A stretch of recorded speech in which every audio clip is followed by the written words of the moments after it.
Na terra de Uz vivia um homem chamado Jó, um homem de imensa riqueza e fé inabalável.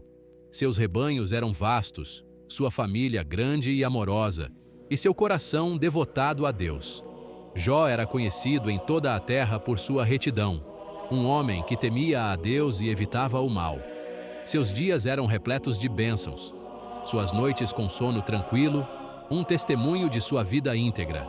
Ele era um farol de esperança, um exemplo brilhante de uma vida vivida de acordo com a vontade de Deus. Sua generosidade se estendia a todos, sua bondade um bálsamo para os cansados. Jó era, em todos os sentidos da palavra, um homem abençoado. A piedade de Jó não era meramente uma prática ritualística. Estava entrelaçada na fibra do seu ser. Ele oferecia sacrifícios por seus filhos, temendo que eles pudessem ter pecado contra Deus em seus corações. Ele vivia uma vida de integridade, suas ações espelhando sua devoção interior. Sua fé não era um manto para ser usado em ocasiões especiais, mas uma companheira constante, guiando cada passo seu. Ele buscava agradar a Deus em todas as coisas, grandes e pequenas, reconhecendo a mão divina em cada aspecto de sua vida. Sua devoção era uma fonte de força, um alicerce sobre o qual todo o seu mundo era construído. A prosperidade de Jó não era apenas material. Estendia-se à sua família e ao seu bem-estar espiritual. Ele estava cercado por entes queridos, uma esposa e 10 filhos, que lhe traziam imensa alegria. Sua casa era um refúgio de risos e amor, um testemunho das bênçãos que fluíam de sua vida justa. Sua riqueza espiritual era ainda maior, uma conexão profunda e permanente com o divino. Ele encontrava consolo na oração, orientação nas Escrituras e força em sua fé inabalável. Sua vida era uma tapeçaria tecida com fios de devoção, prosperidade e amor familiar. A história de Jó começa em um tempo de paz e abundância, um tempo em que sua fé não era testada e sua vida aparentemente perfeita.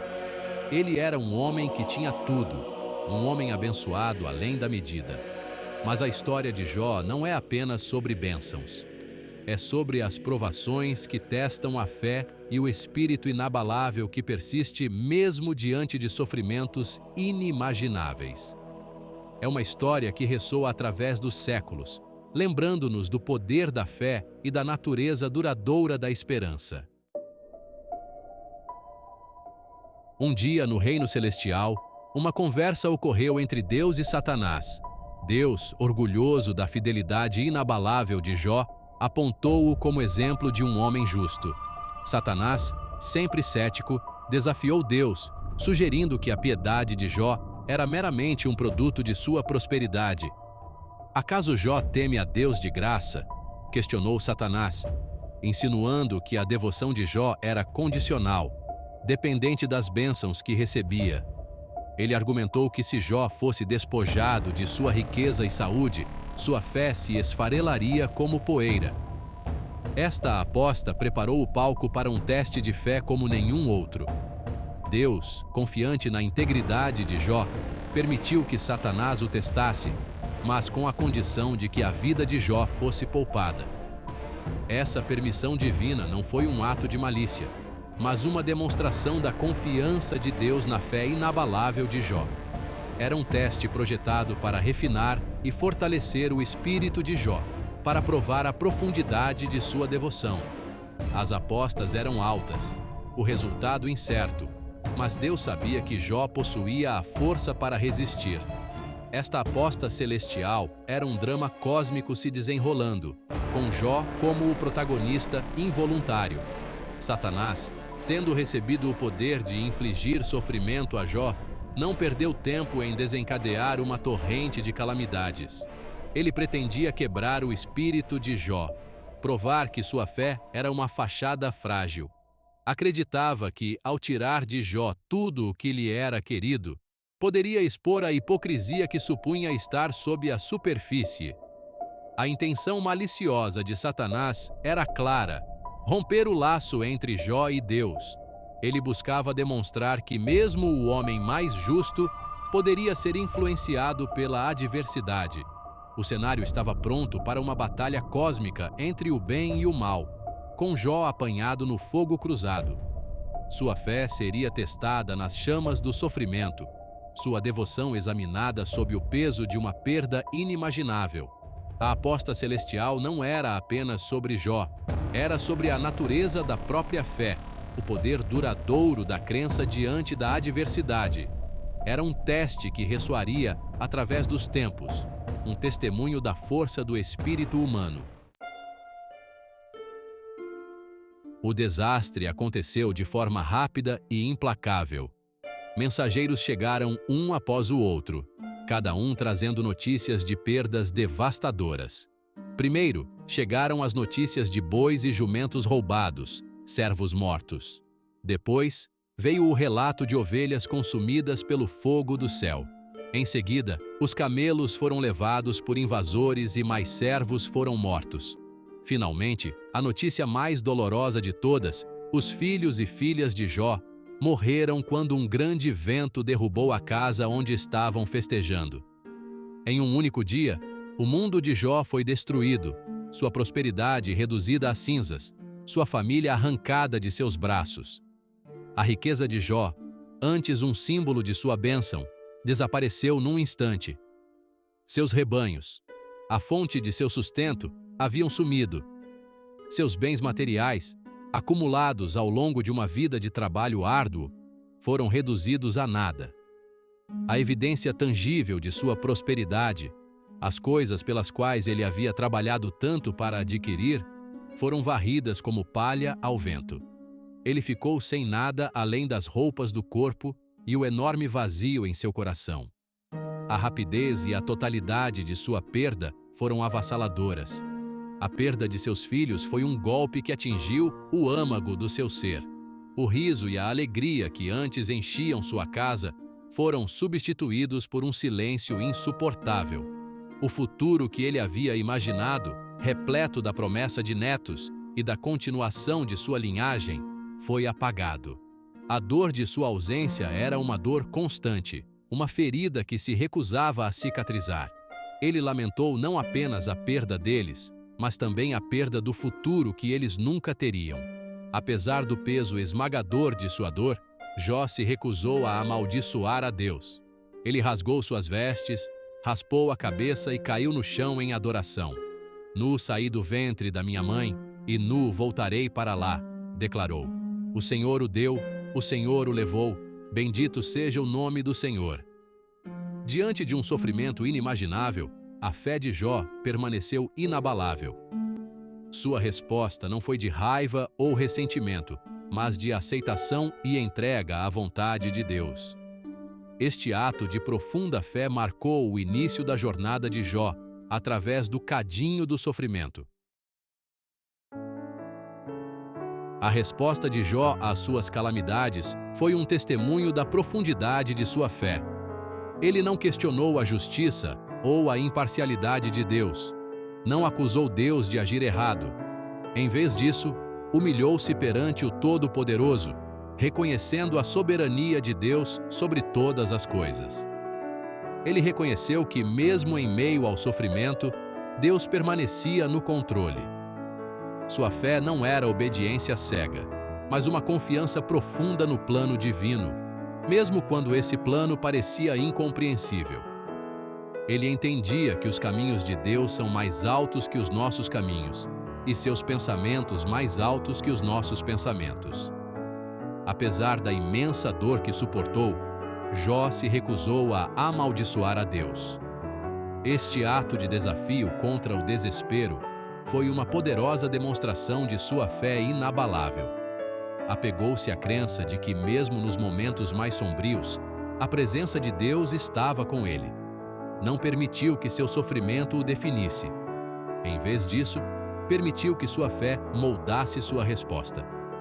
Sua recusa em sucumbir à amargura e ao ressentimento foi uma vitória do espírito, um triunfo da fé sobre a adversidade. Ele escolheu confiar na bondade de Deus, mesmo quando tudo ao seu redor parecia contradizer essa crença. A fé inabalável de Jó não era meramente uma aceitação passiva de seu destino. Era uma escolha ativa de continuar acreditando, mesmo quando confrontado com evidências esmagadoras em contrário. Ele lutou com a dúvida, questionou o significado de seu sofrimento, mas finalmente escolheu confiar na sabedoria e no amor de Deus. Sua fé era uma força dinâmica, constantemente sendo testada e refinada no fogo da adversidade. Era uma fé que se tornava mais forte a cada provação, um testemunho do poder duradouro da crença.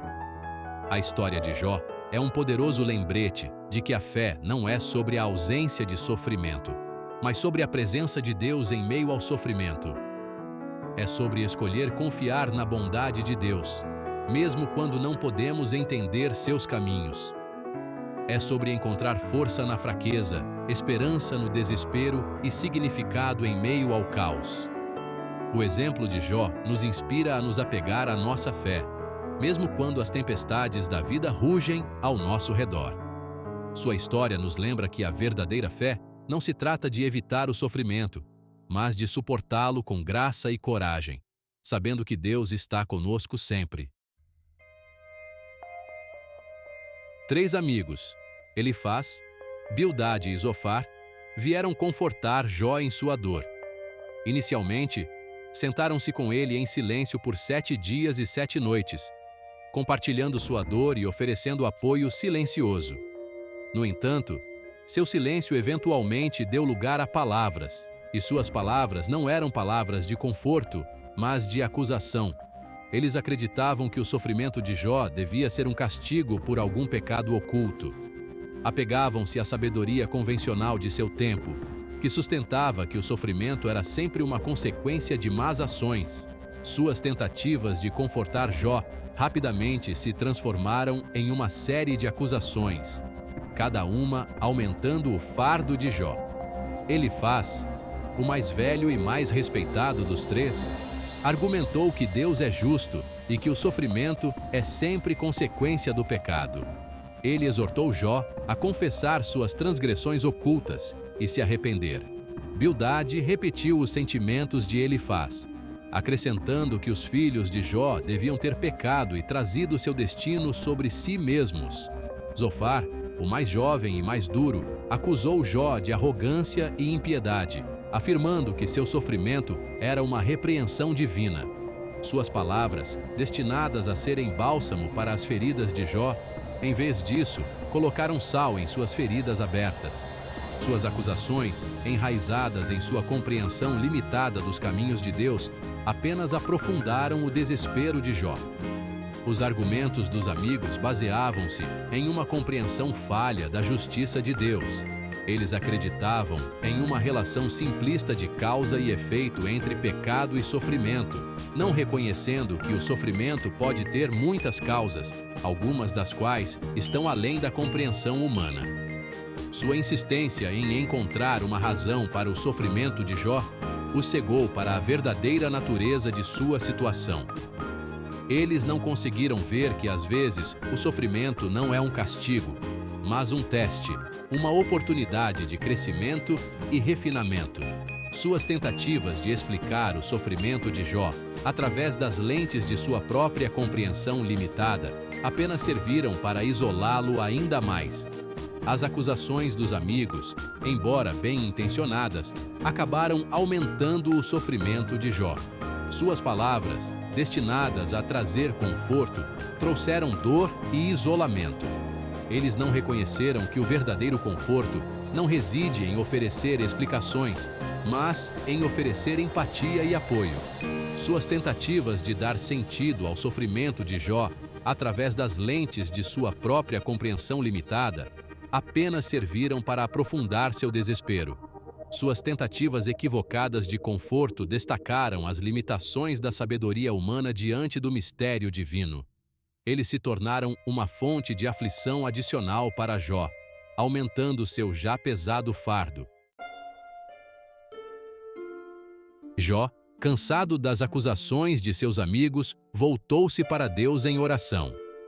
Ele derramou seu coração ao Todo-Poderoso, expressando sua confusão, sua dor e seu anseio por compreensão. Questionou a justiça de Deus, perguntando por que ele, um homem justo, estava sujeito a um sofrimento tão inimaginável. Não se esquivou de expressar sua angústia, sua frustração com a aparente aleatoriedade de seu destino. Desafiou Deus, exigindo uma explicação para seu sofrimento, uma justificativa para a dor que suportava.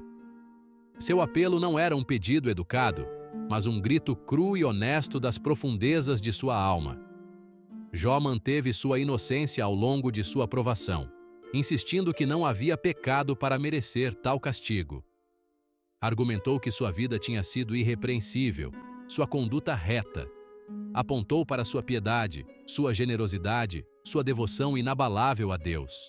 Desafiou Deus a revelar seus pecados ocultos, a apresentar as evidências de suas más ações. Ansiava por vingança, por um reconhecimento divino de sua justiça.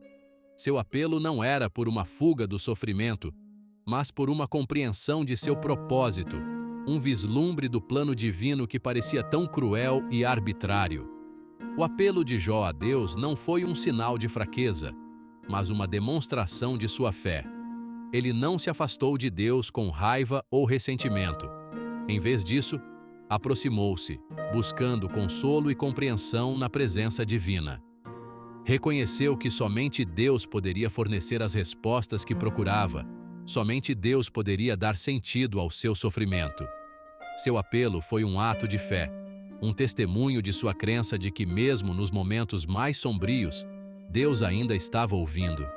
Apegou-se à esperança de que, mesmo em meio à sua dor, Deus se revelaria e forneceria o conforto e a compreensão que ele tão desesperadamente ansiava. A oração de Jó foi uma conversa crua e honesta com Deus, um diálogo nascido da dor e da confusão. Ele não se esquivou de expressar suas dúvidas, suas frustrações, sua raiva. Lutou com Deus, exigindo respostas, buscando significado em meio ao caos. Sua oração não era uma recitação de palavras memorizadas, mas uma expressão sincera de seus pensamentos e sentimentos mais íntimos. Foi um grito de socorro, um apelo por compreensão, uma tentativa desesperada de se conectar com o divino em meio ao seu sofrimento. Foi uma oração que ressoou com os gritos de incontáveis outros que lutaram com os mistérios da fé e o problema do sofrimento.